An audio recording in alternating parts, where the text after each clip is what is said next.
Bismillahirrahmanirrahim.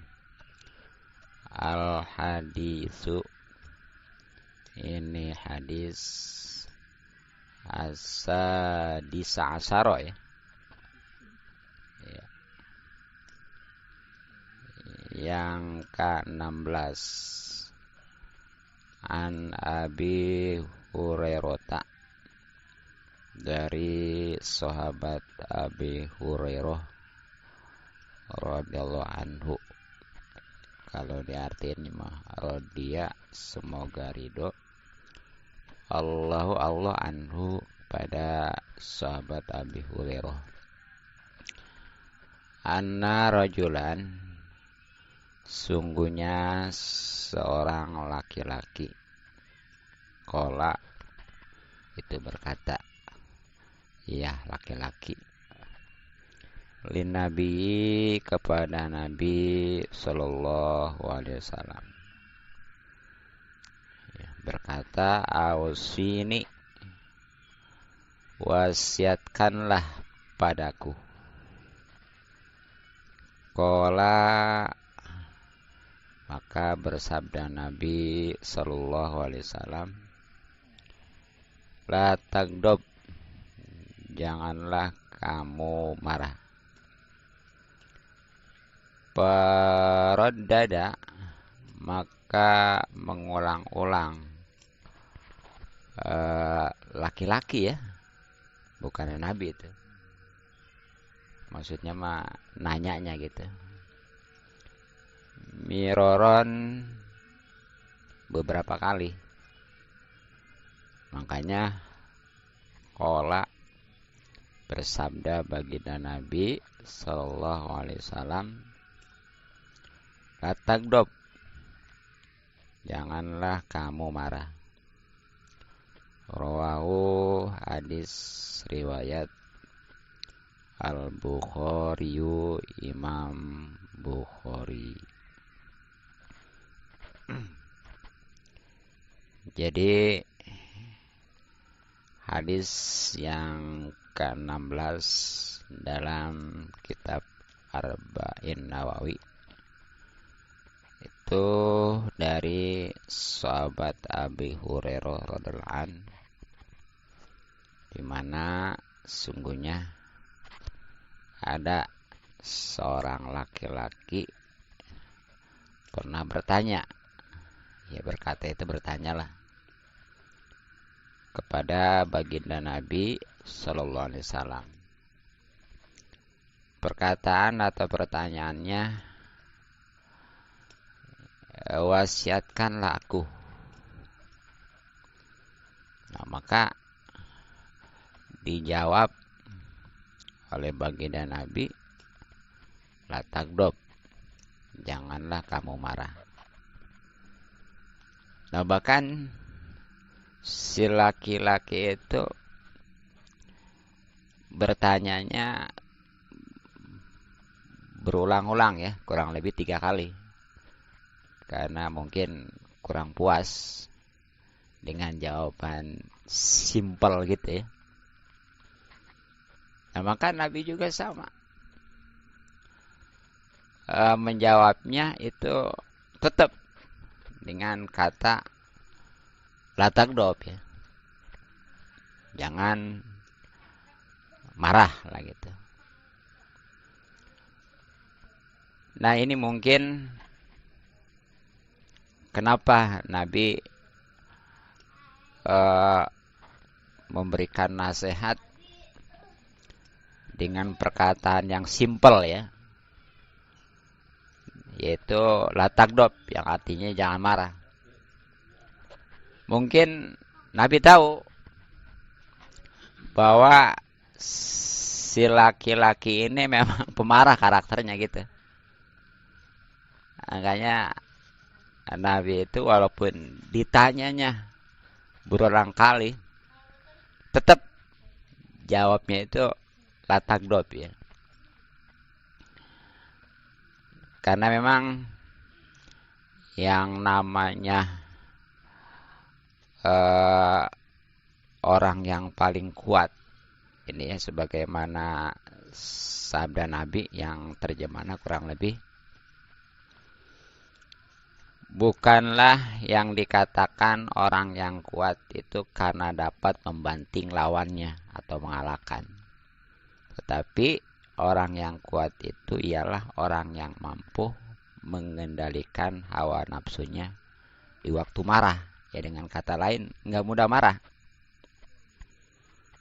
Walaupun memang karakter manusia itu ya,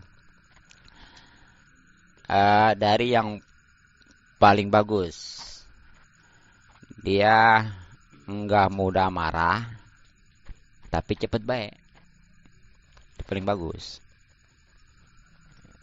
Jadi kalau marah dia sulit, tapi kalau udah marah cepat baik. Nah yang kedua, dia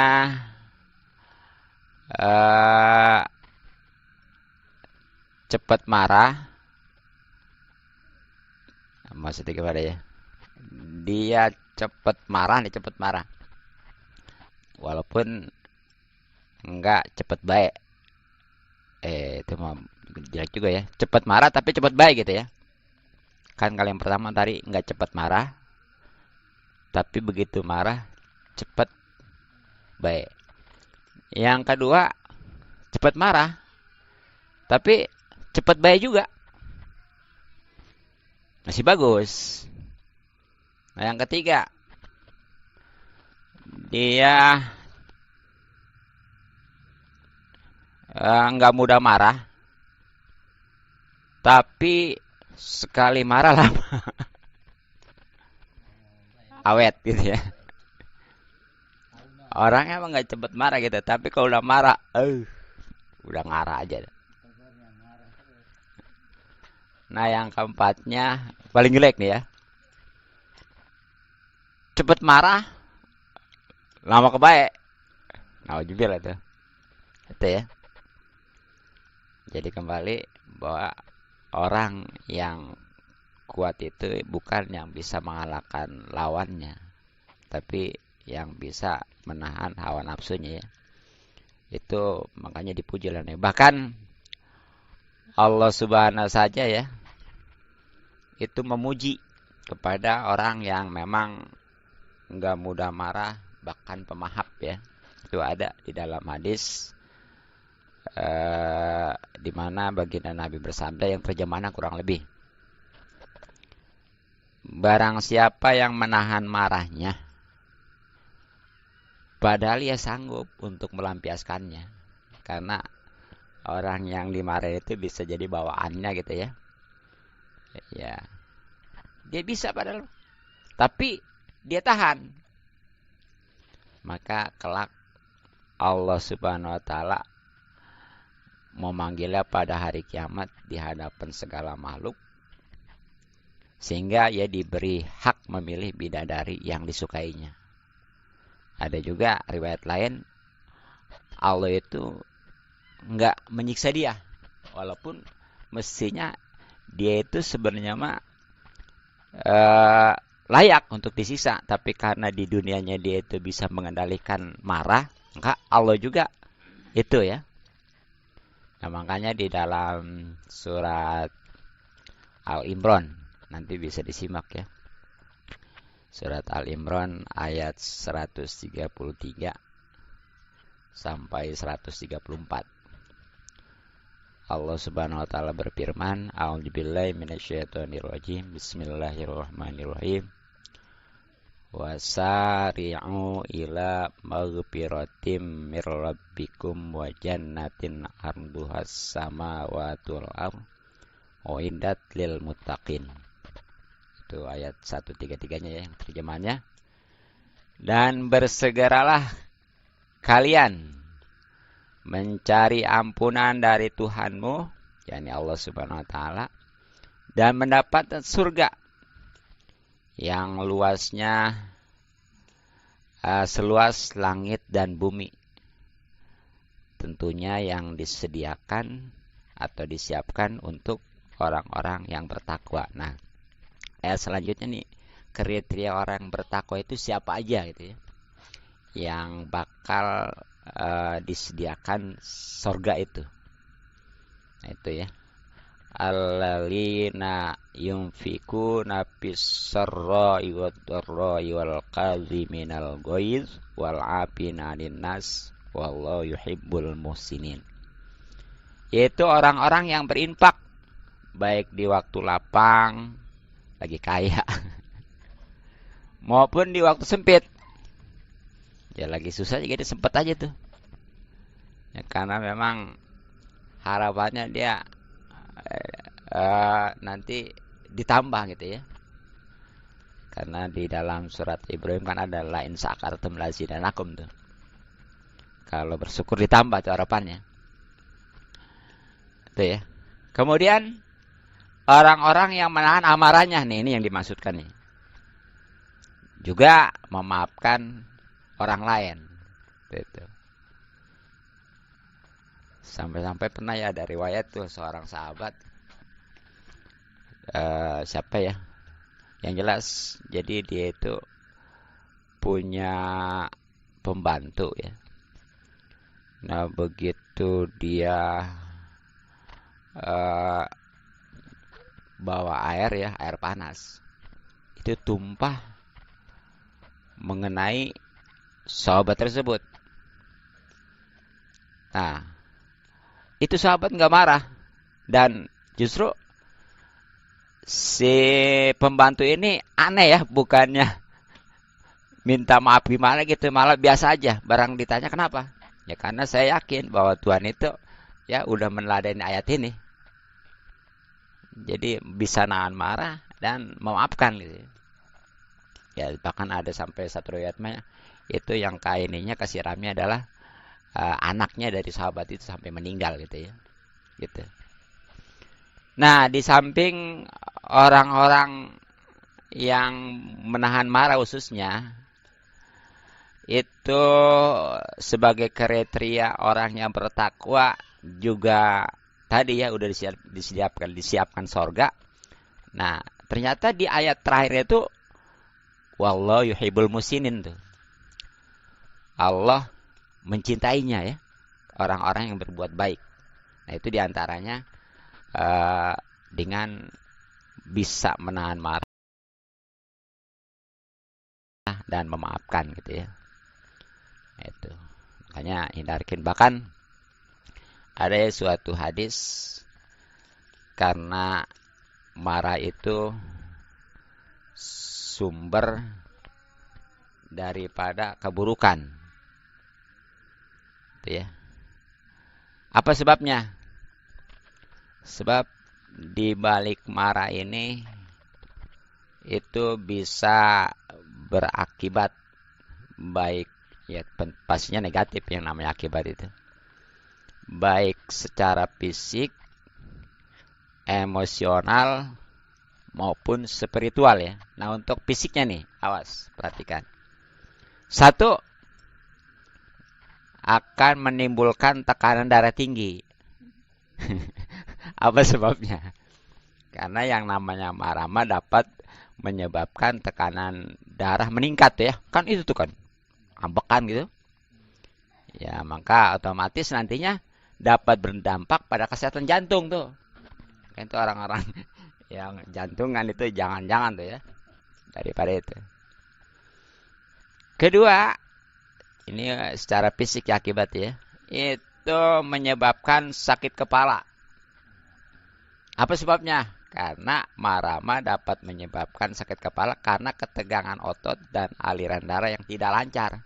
Itu jadi dengan marah itu tersumbat turbaya darah, kayak orang stroke gitu ya. Tuh. Nah ternyata ketiga nih ya, yang namanya marah itu dapat menyebabkan gangguan pencernaan. Nah seperti apa? Sakit perut tuh, diare. Ya tadi karena sekali lagi jadi nggak lancar gitu ya mengalirnya. Nah itu akibat fisik ya. Kemudian emosionalnya nih. Yang pertama, akibat daripada marah secara emosional itu dapat menyebabkan kerusuhan emosi ya kesananya pasti dia akan merasa kesel, sedih, pasti kecewa gitu ya. Kemudian yang keduanya itu bisa menyebabkan hubungan dengan orang lain. Ya, jangankan sama orang jauh ya, orang dekat juga, bahkan si pemarah juga nggak senang pasti gitu ya. Terus nauzubillah yang ketiganya, orang yang marah pasti karena udah dipengaruhi oleh setan, dia udah nggak bisa mengendalikan. Akhirnya, ngomong juga sembarangan. Terus bersikap juga udah nggak dipikirin gitu ya. Mungkin kalau orang marah mah nggak aneh kalau ngomong yang nggak layak juga itu diomongin. Kemudian tindakan juga yang nggak layak juga dikerjain gitu ya. Nah itu, nauzubillah ya. Yaitu kemudian secara spiritualnya nih, akibat dari marah itu pasti jauh dari Allah Subhanahu wa taala ya. Gitu.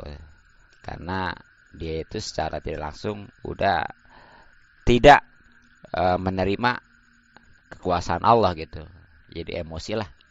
Dan yang keduanya pasti hilangnya pahala tuh. Jadi segala ibadah juga tuh karena marah akhirnya dia ungkit-ungkit tuh ya.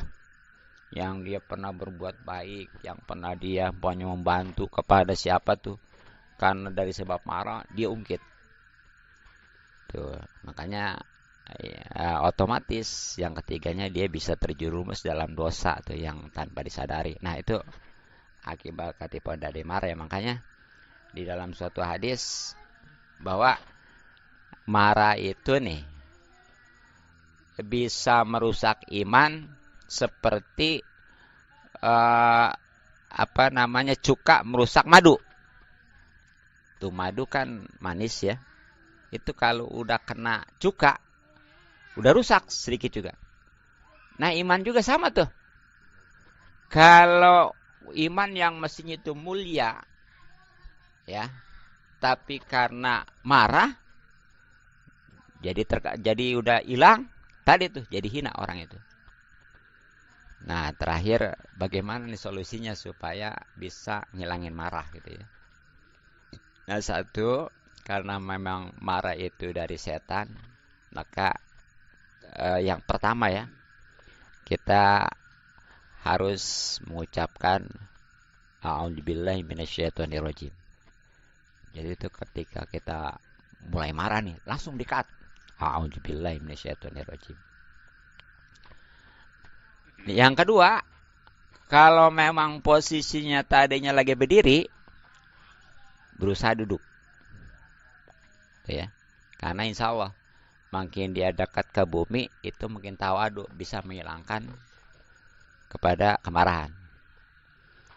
Nah yang ketiganya, nah itu ya umumnya nih, karena setan itu asalnya dari api gitu ya. Makanya buat ngilanginnya ya dengan cara wudu begitu. Dan yang lebih meyakinkan tadi ya, kita renungkan nih hadis, siapa orang yang bisa menahan marahnya padahal dia mampu untuk melampiaskannya, maka di akhirat itu Allah Subhanahu wa taala juga menahan siksanya. Jadi antara dimasukkan ke neraka jadi ke surga, bahkan tadi ya udah disiapkan bidadari itu. Tapi itu semua marah yang berhubungan diri sendiri. Ya seperti dicontohkan oleh Nabi ya. Nabi itu orang mulia, manusia termulia bahkan. Tapi tetap dihina, dihujat, bahkan mau dibunuh. Tapi Nabi hadapi semua itu dengan sabar, menahan marah begitu intinya. Justru para sahabat yang betul-betul mencintai beliau itu yang emosi, bahkan ya sampai mau membunuh siapapun yang menghujat Nabi gitu. Nah, adapun kalau masalah yang berhubungan dengan agama, ya seperti umpamanya tentang kemusyrikan, eh, kemungkaran atau kemaksiat yang merajalela begitu. Nah itu mah justru harus marah. Ya sebagaimana Nabi contohkan juga.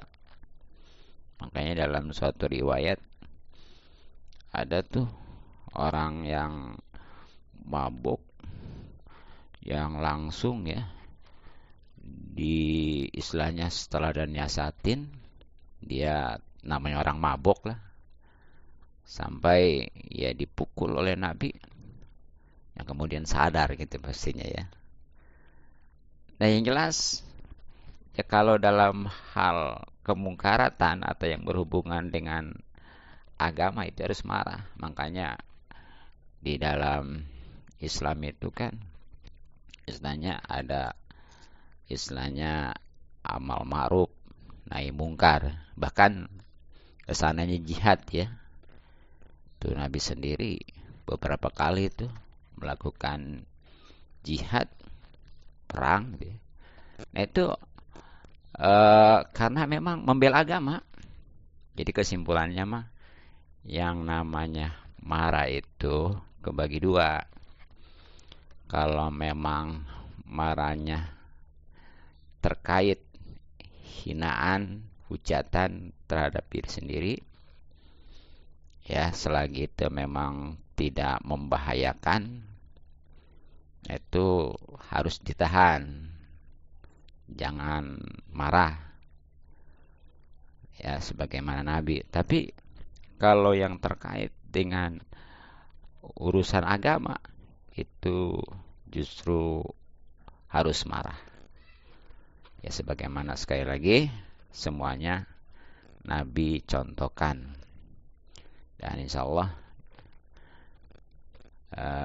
nanti secara khusus saya akan sampaikan tentang keuntungan daripada amal ma'ruf nahi mungkar khususnya yang di dalam kitab Ihya Ulumuddin itu disebut dengan hisbah. Jadi di dalam Islam itu ada dakwah ya lembut harus. Kemudian ada hisbah. Hisbah itulah rangkaian dari amal ma'ruf nahi mungkar. Nah baru terakhir namanya jihad. Mungkin cukup. Mudah-mudahan manfaat. Wallahu a'lam bishawab.